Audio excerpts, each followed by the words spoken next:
Tattoo બનાવ્યા પછી ટેટુને પાણી ન અડાડવું, તમારા ટેટુ આર્ટિસ્ટે તમને આ જ કીધું છે? તો વેઇટ, કારણ કે તમે જાતે જ તમારા ટેટુની પથારી ફેરવી રહ્યા છો. હું જય Barad from blackbird tattoo studio. આજના વિડીયોમાં આપણે જોઈએ કે ટેટુને વોશ કરવું જોઈએ કે નહીં. કલાકોની મહેનત અને બારીકાઈથી અમે તમારા શરીર પર એક આર્ટવર્ક તૈયાર કરીએ છીએ. જ્યારે તમે આફ્ટર કેરમાં બેદરકારી રાખી એ ટેટુને બગાડીને પાછા આવો છો, ત્યારે એક આર્ટિસ્ટ તરીકે અમને સૌથી વધુ તકલીફ થાય છે. એવા જ એક પ્રશ્નનો કાયમી નિકાલ કરવો છે જે રોજ મને કોઈને કોઈ પૂછે છે.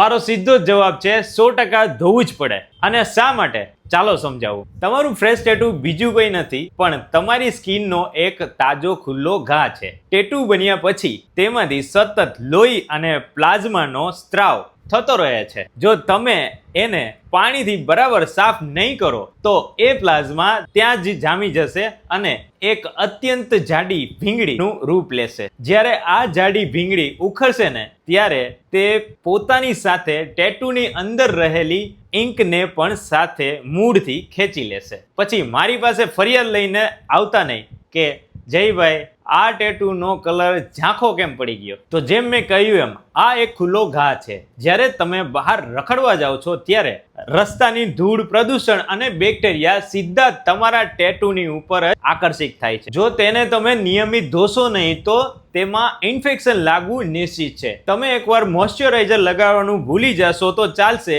પણ ટેટુને હાઇજીન રાખવું ફરજિયાત છે. દિવસમાં 2 થી 3 વાર માઇલ્ડ અનસેન્ટેડ સોપથી અને તેની સાથે લુક વોર્મ વોટર, એટલે કે પાણી બહુ ગરમ નહીં બહુ ઠંડુ નહીં, નવશેકું.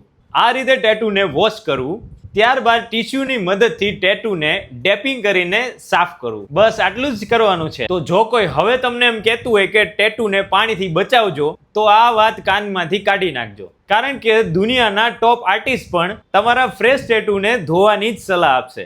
એટલે શ્રેષ્ઠ ટેટુ બનાવવો એ અમારી જવાબદારી છે, પણ એને આજીવન શ્રેષ્ઠ રાખવું એ તમારી ફરજ છે. તો નવું ટેટુ બનાવો તો આ નિયમ મગજમાં છાપી નાખજો. Thank you so much.